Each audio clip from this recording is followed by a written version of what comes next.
going on, everyone? Welcome to the first episode of Outside the Locker Room Sports Podcast. It's been a long time coming.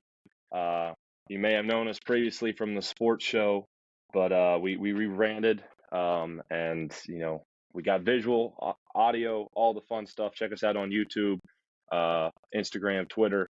We'll be making a TikTok here soon, Facebook, all that sort of stuff. Like and subscribe. But today, let's get right into it. I got some killer guests with me today. We'll start off with the man from Bowie's Creek, North Carolina, Kyle Levy. How we doing, Kyle? I'm good, guys. How are you doing? Glad to be here. Colin's right. I'm in Bowie's Creek, North Carolina, home of the Campbell Fighting Camels. Took a tough loss on Thursday night to William and Mary. Definitely could say Campbell was a better team, just played undisciplined football. But William and Mary's the number four ranked FCS team in the country.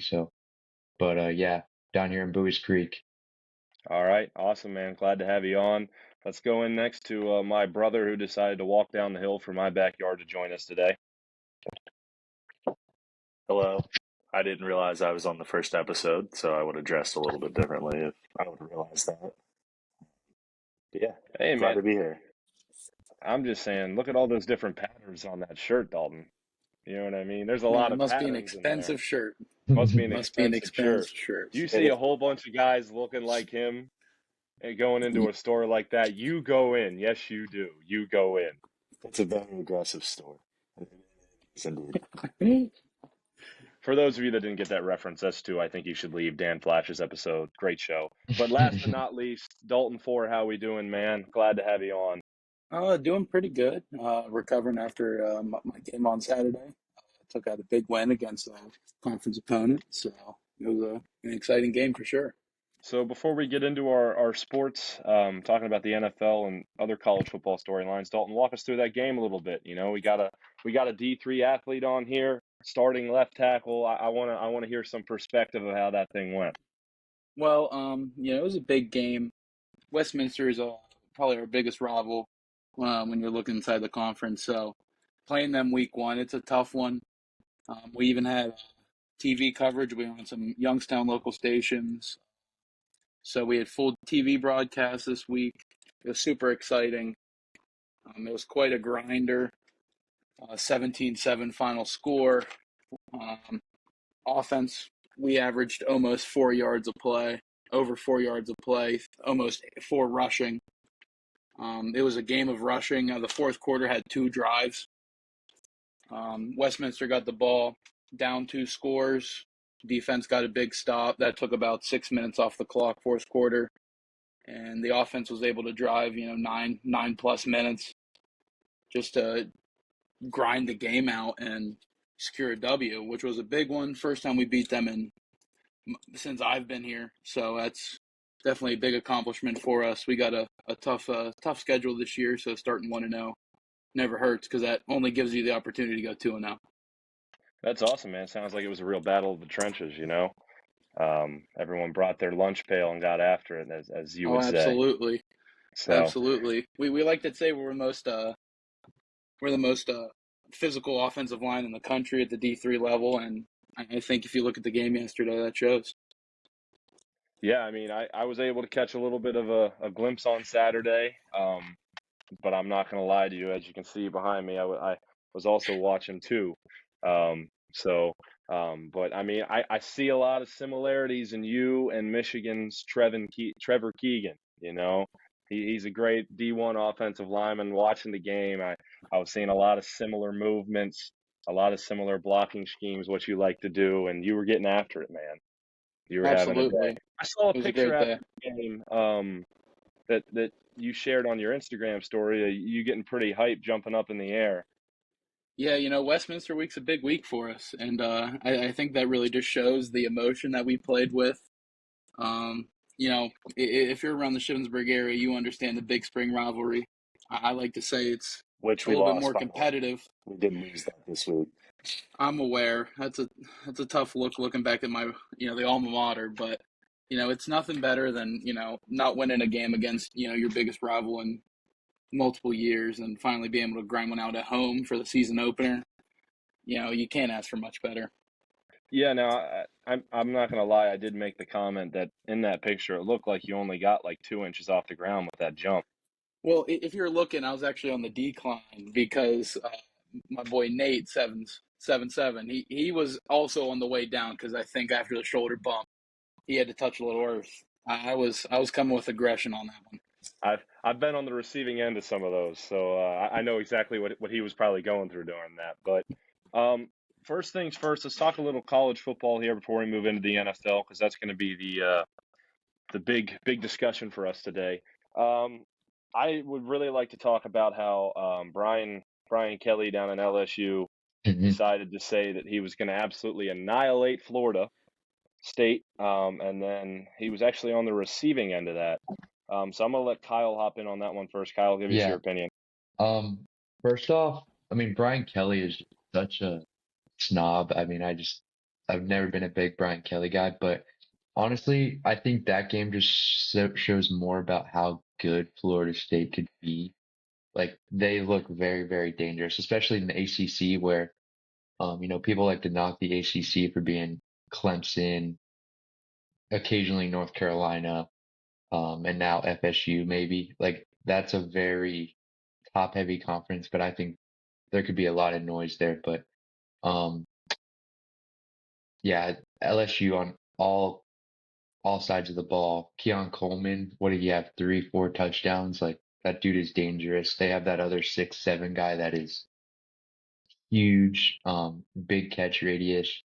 And the defense, that front four, front 3 or 4, I forget what type of defense they run, but that is huge. Like they're a very good football team. So yeah, glad Brian Kelly took the L. So Yeah, me too. I mean, ever since the video of him with the recruits in the yeah, rooms, I honestly did like the guy at Notre Dame, but when he went to LSU and he did all that, I couldn't get behind it anymore. yeah, But moving on to another big game this past week, we had TCU in Colorado.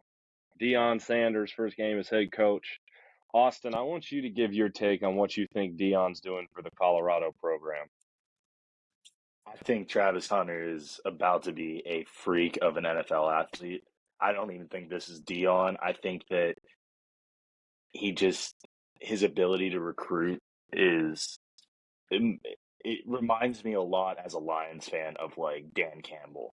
Like he kind of gives that Dan Campbell energy, hmm and so I think that you're going to continue to see Colorado be. They're only going to be on the inside. I mean, I know they had a bad season last year, and you know, I think that even moving to the Big 12, I think your heavyweights in the Big 12 are coming out, and even the other teams moving from the Pac 12. I think is Utah one of those?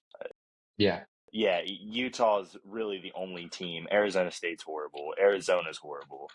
Um, and I think that unless there's a whole big shakeup in the SEC and some of those teams go back to the Big 12 or move to the Big 12, I think Colorado is going to be the team. They're going to be a Texas or an Oklahoma in the Big 12. hmm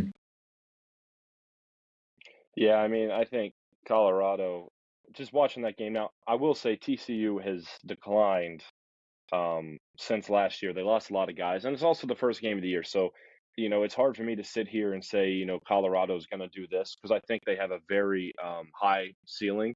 Um, you know, I think the first game of the year, there's a lot of things that go into it. Not used to playing, but I think they did play very well for that being their first game. But I do think they are definitely on the up.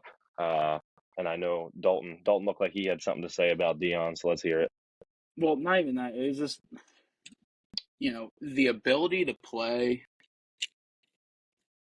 both sides of the ball. That's what stood out to me in that Colorado game. Um, being able to yeah, play. Travis Hunter played what over 120 snaps.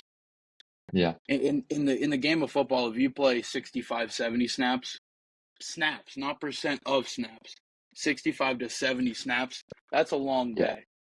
To go 50 or almost double an average like player snap count is crazy. Not even talking about his just production with it.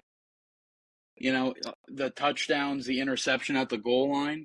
To have an impactful player, I don't think we've seen anyone like that since prime time. Yeah. Didn't he Being have able to play on 120 yards too? Like, Yeah, he had exactly. 119 yards yeah, something receiving like that. and Yeah. one Like pick and that's almost had just another one. A ton of mhm. PBUs. Like that's It's just it. Yeah. that people were saying, that Colorado team, it's hard to bring in, with all these transfers, but hmm I tell you, it's hard to look at that team and think, there's someone you're going to be able to count out this year.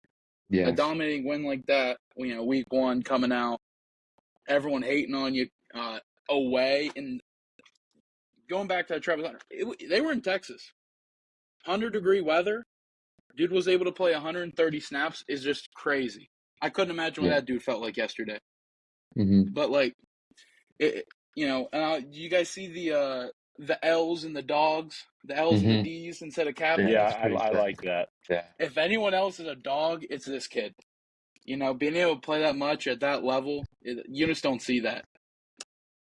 Yeah. I'm with you on that, and I'm gonna transition here to my team because I wanted to talk a little bit about what I saw. Um, Michigan played East Carolina University. They blew them out of the water. Um, ECU. We hate ECU over here yeah, in Boots Creek. Kyle texted me that yesterday. He's like, "You guys better win. We hate them," and I was like, "Don't worry, we'll take care of it." Yeah. But I think the thing that people don't realize is, if I'm not mistaken, ECU won the FCS championship last year, right? Didn't they Uh, beat JMU? no. But they are a very They were a good. very good team last year. Yeah, they were a very good team. Yeah. They almost beat Um, NC State. and I Yeah. think that's, when people look at that score, they're going to think, well, Michigan didn't play that well. But I mean, if you look at the box score and stat wise, I mean, JJ McCarthy like surgically dissembled them. I mean, he threw for 280 yards and three touchdowns. Um, I think it might even be four. I don't know. I'll have to check. 3 or 4 touchdowns, but the guy just looked comfortable. And, there's a lot of hype going around, you know, the the country about Caleb Williams. And I'll be completely honest, I'm not saying JJ McCarthy is better than Caleb Williams. That's not what I'm saying at all. I mean, I did text you guys that. That's personally how I feel, but on here I'm going to keep it unbiased. But I think JJ McCarthy can make the plays that Caleb Williams does. And I just don't think Caleb Williams has a run game around him that Michigan does. Like I feel JJ in last year who was really covered, didn't really get to show a whole lot because of the run game. So I think, him coming out and doing that just proves that the Big Ten has got to be careful about how they're going to defend Michigan. And I just thought he proved it in that game. And I think there's a very legitimate argument if he keeps playing like this for him to be in the Heisman conversation with Yeah. Travis Hunter. With Travis Hunter, I think Travis Hunter is definitely leading, and obviously Caleb Williams. So, Yeah, I'll tell you one thing for sure, Colin. If I'm a Big Ten opponent, I'm licking my chops because this Michigan team looks terrible. Playing an FCS team, Colin, and only being able to put 7 up in a quarter. ECU is Come FBS, just to give. hey, on. It let's think doesn't about this. matter. We're not talking, Colin. If you wanted to be, Michigan wants to be a championship contender, and if you're playing the Pirates and you can't put up more than 7 in a quarter, that the majority of the game, there was 2 quarters, Colin. They put up 7 points in a quarter. I get, you gotta run the ball. I get you in the clock, but it's hard to look at that number 2 beside Michigan and seeing nothing beside the Pirates. That's not enough scoring for me, Colin. I think that might cause some issues later in the year.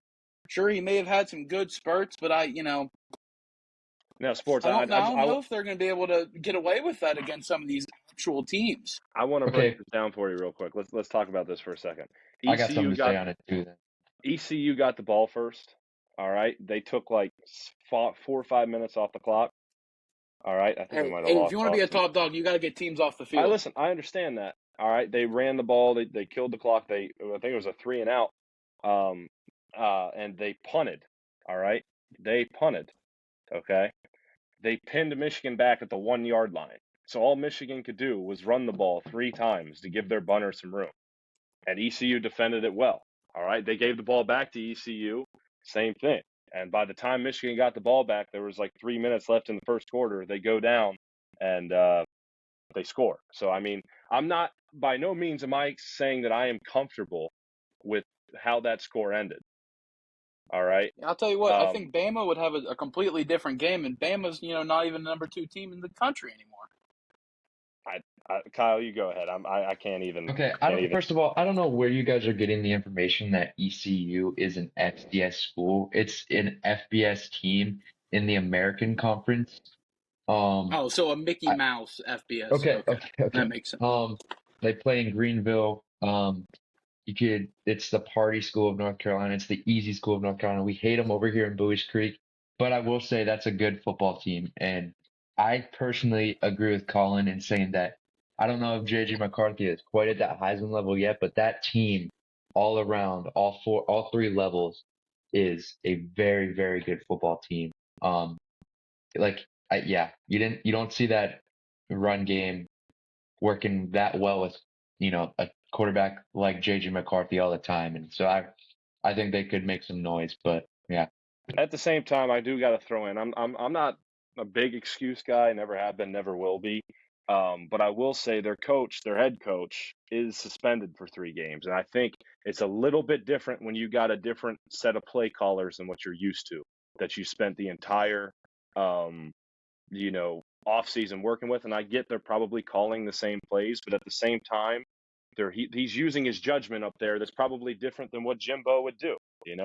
I'm a big Harbaugh guy, free Harbaugh, love the T-shirts, but I'm just saying that when you don't have your guy there, it changes things a little bit. Now I'm saying they still should have gone and put 60 on him. I'm in agreement with Dalton on that. But a win's a win. It's week 1.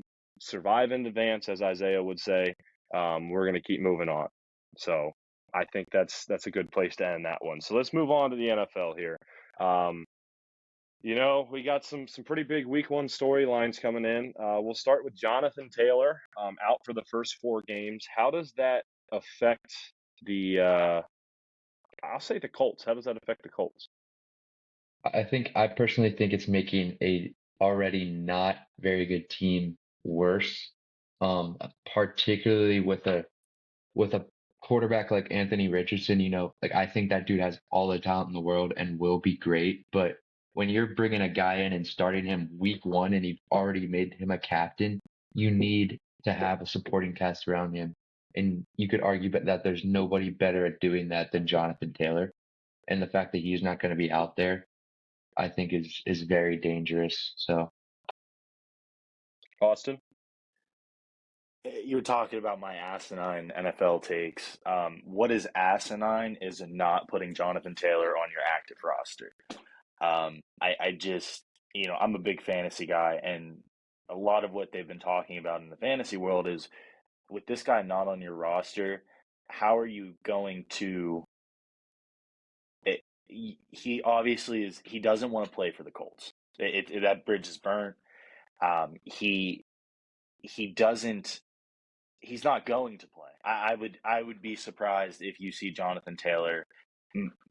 If he does play, maybe 2 weeks this year, and it'll be against probably the 2 worst rush defenses they play, make himself look good, and then we're going to see back pain or knee problems acting up or ankle, whatever it is.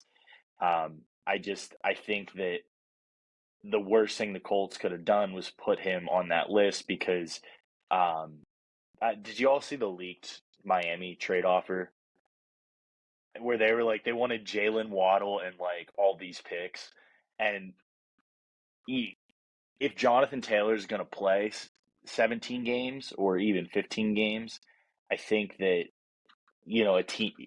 a team might be willing to give that up. But with the fact that he can't play until, and I think I have 2 in one of my fantasy leagues. I think Miami has like a 5 or 6 bye somewhere in there. So maybe now you're out for 5 weeks, and he hasn't really touched your ass at all. So like it just, I don't know. I think that they screwed themselves by not putting him on their roster. I'd almost rather put him on the roster and let him sit. I think it's just a bad situation in the NFL. The past few years, I feel like offensive lineman has been a lot more prioritized, paid a lot more. You're starting to see even interior linemen start to get paid. The good guys are getting what they deserve. And in contrast to that, teams are looking at that and saying, hey, if I'm going to be paying this offensive line, all this money, who's going to drive the car? It doesn't really matter. If you got the best car in the country, it doesn't matter who's driving it for you because they got the wheels. I think the NFL is starting to get to the point where if you have a good offensive line, you're going to have a good running back. It doesn't matter, who that running back is. I just think that's how it is. I think it's actually even better for Jonathan Taylor that he's not playing this year. The Colts O-line has been deteriorating fast. Like 3 years ago, they were Can you guys hear they me? were top 3 offensive line easily, and now you look at them now and they're like, this is a bad offensive line. I think if Jonathan Taylor stays in, I think, he's probably going to be looking at more regression because people are going to see him have a bad season. People are going to see him, not play well, not get gaps. So I just think that's going to, not pay off for him. And, you see that translate across the league. There's plenty of running backs that are mad they're not getting paid, but there's so many running backs out there that could play. There's a lot of guys that, don't go to those Power 5 schools, but, they can play because, if you have the right car, it doesn't matter who's driving it. Yeah, that's exactly right. And like you said, the running back market is flooded. We lost Colin and Austin here, but they'll be coming back. But I think I don't know, maybe Jonathan Taylor does have a reasonable cause to be, pissed off, but some of the stuff that Probably has come Jordan. out, some of the stuff that has no, you're good. Some of the stuff that has come out about what Jim Irsay had said. I saw I saw Jim Irsay speak at a Willie Nelson concert last September, and the dude just always looks like he's coked up. I don't know, but I mean, like the dude always looks like there's something going on up there, and you can make the case that he's the worst owner in the league at this point. So I don't know. Yeah, I mean, we only got to catch some of the stuff you said there because we had a little bit of technical difficulties here at the Taylor household. But we're back. Hopefully, we're here for the rest of it. But I think there's a lot of good storylines going around with Jonathan Taylor. I think he's one of the main ones. But one I'm gonna dread talking about now is Chris Jones. I'll start off by saying that I've read a lot of stuff about him, a lot of stuff, and Chiefs fans are saying they should trade him because he's going to be 30 this year. They shouldn't pay him that much. I've read other stuff where they say he's the Mahomes of the defense. You got to pay him. I'm kind of torn with what I want to see. I mean, last year, this guy, the way he talked about, this year coming up was he wanted nothing other than to be a Kansas City Chief, and he was going to do anything to do that. He has the opportunity to do that right now, and he's not doing it. And I get he feels that he's underpaid and he needs to be the highest paid defensive player. I get it, and I think it's honestly well deserved with the way he played last year. But at the same time, I'm not a big fan of players holding out in general, because especially when they're valuable to a team. And he's obviously, like, in my opinion, the third most valuable player to that roster. And so I think for him to hold out and claim he's going to wait until week 8 is pretty crazy. Yeah, He claims he if I can could afford it, which I'm sure he can, but if I could comment on that, I would like to. I I just looked it up. The man is supposed to make nearly $20 million this season before he's a unrestricted free agent. And when you're a team like the Chiefs and when you're a leader of a defense, like Chris Jones, we were all raised to put the team first. And whenever you have guys at the top level and for the best teams, I can understand if this was the Arizona Cardinals or something like that. But when you're arguably the best team in the league and you're doing this, and for a team and a coach like Andy Reid, like why would you not want to go out there and play for Andy Reid every chance you get? Like to miss out on that just kind of blows my mind. And I like, as a Bills fan, I hate playing Chris Jones every single week or every single year. Like that's scary. But I just cannot get on board with that. So I don't know. Yeah, it's definitely interesting, but I mean, now that we can move on, and once Austin gets back in here, we will we'll start talking. We can start already about talking about some little week one matchups. We'll save Thursday night till he's in here because he's the big Lions guy. Um, but let's talk a little bit about the Bills Jets. Dalton, I want you to start off with that one before, because Kyle's a Bills fan, so it's going to be a biased opinion. But Well, Hard Knocks made me love this team even more. Uh, I was honestly, but before Hard Knocks, I was like, man, I like Aaron Rodgers, but I don't know about this Jets team. The Jets are a hard team to root for. I don't think I even, thought of myself even close to cheering for the Jets since Mark Sanchez played for him. So, it's an exciting time. I'm excited to see what that team do. A lot of young, bright talent. By led by probably one of the greatest, vets in the league. Um, that being said, they're going up against, an overhyped team every year who really plays expectations early in the year, but as soon as games matter, you see their true colors fly. That red and blue often turns to L's. So we could see it, Kyle, and I'm sure you're going to be disappointed this year after a lot of games, especially looking at Week 12. But there's going to be a lot of times this year where I think the Bills are going to be looking back and thinking, you know what, that Week 1 loss we got, that really defined the season. I have a rebuttal. Um, I Okay, yes, I do have my reservations about this Bills team. Um, I'm gonna be honest. I think that the Bills. It's funny to see all this crap they're getting in the media because I think that they're still top four team in the league. And okay, top five maybe, top five. I'll put them at five, and that's as a Bills fan. But I will agree with what you said about how the Jets are a hard team not to root for. In the division, my least favorite team is the Dolphins. I hate the Dolphins, hate the Patriots, but the Jets, Aaron Rodgers, man, how can you not root for that guy?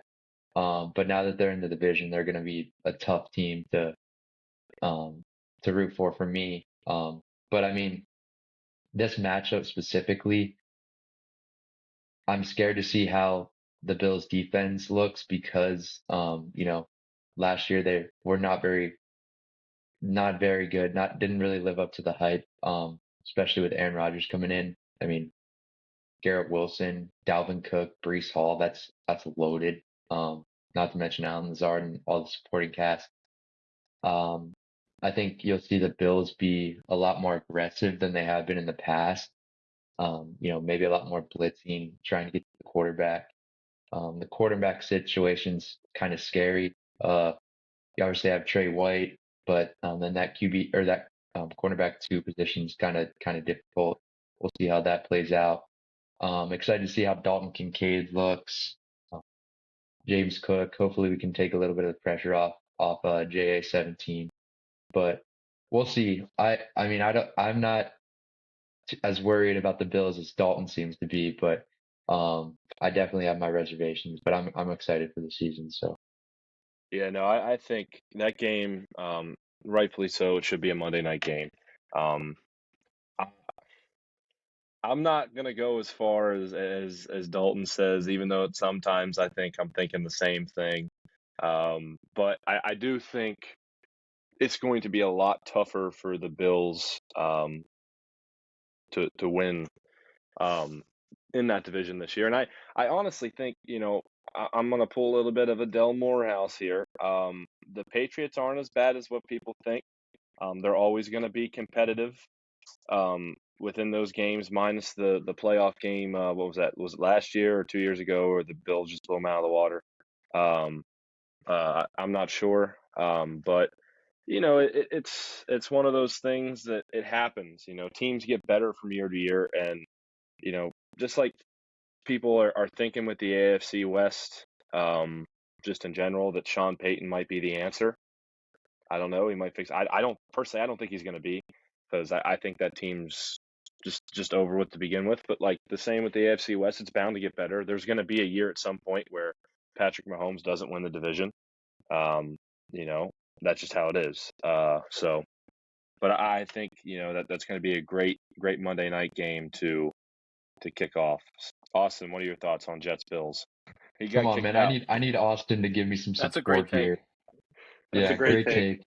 He had to go get some fresh air because apparently, I, the Bills are bad now. So I don't know what's going on with we have good Wi-Fi now. I don't really know what the problem is today. I don't know. Maybe this is just taking a whole bunch of it, but can I say one more thing about the Bills real yeah, quick? go ahead, man. It's you look at a lot of these offenses across the league and you just see how loaded they are. And then you look at the Bills and, you know, at first glance, it's still just Josh Allen and Stephon Diggs. So I think it will be, I personally don't see it that way because I'm a Bills fan and I see, everything that kind of goes on there, but it'll be interesting to see if they can, take a little bit off the pressure of Josh Allen, especially running the ball. They have Damian Harris. Latavius Murray has had a good camp. James Cook, obviously. They want to run a lot of 22 personnel now with two tight ends. They're trying to copy the Chiefs there a little bit. So I don't think that'll happen, but we'll see. Go again.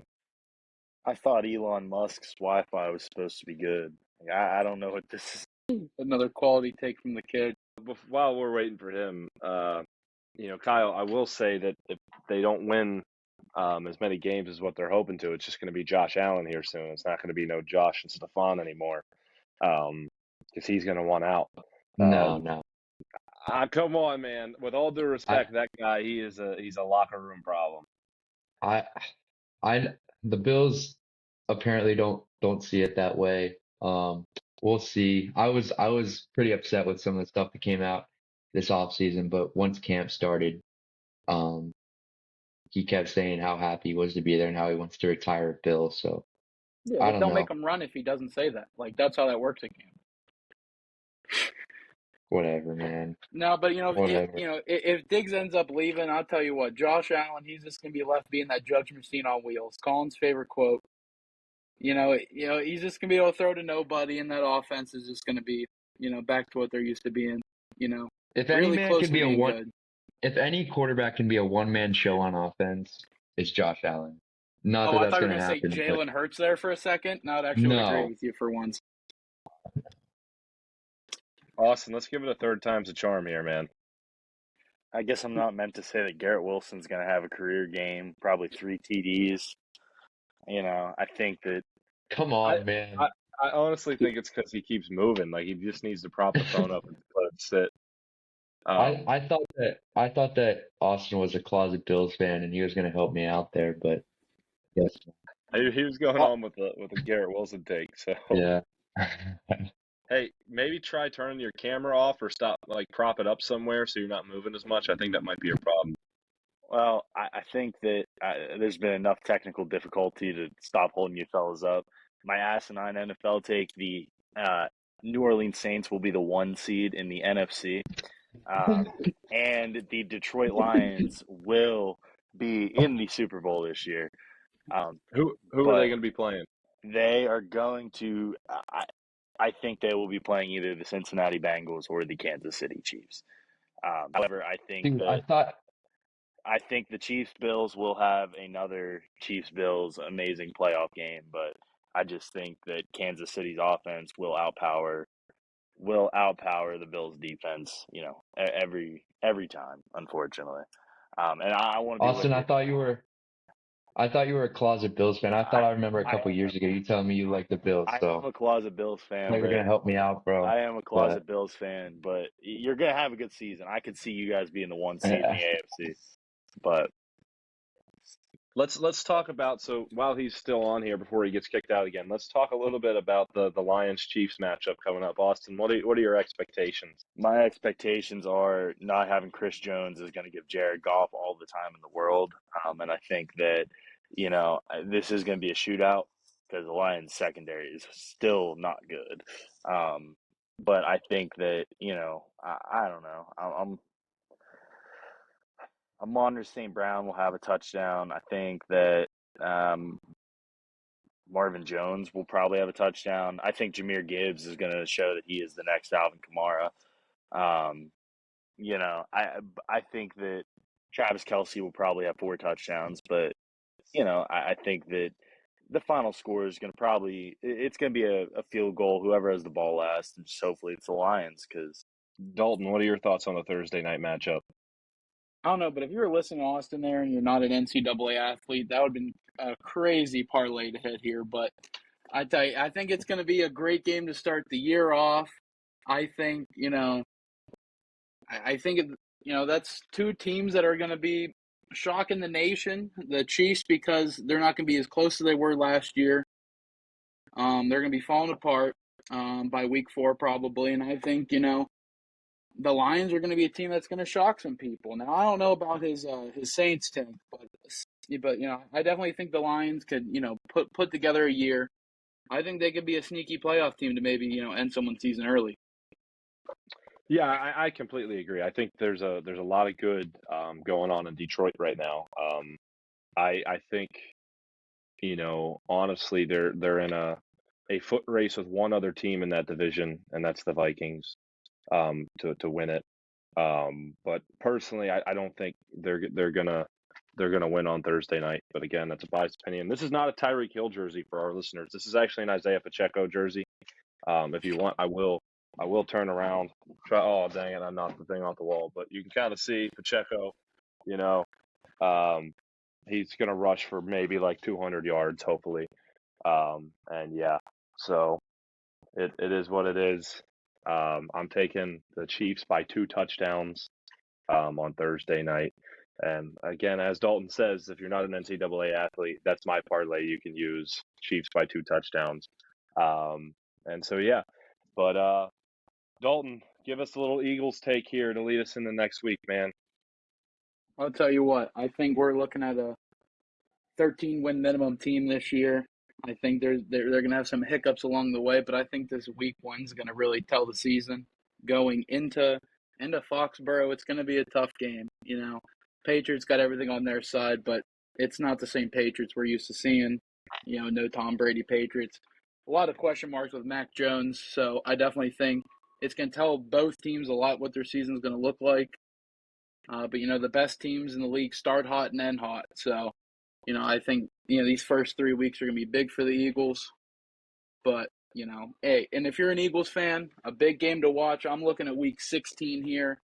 Christmas Day at the Link against the Giants. Historically, that game always has sparkle. If you're looking back a few years ago, Miracle in the Meadowlands, D-Jax taking it back to the crib to win the game.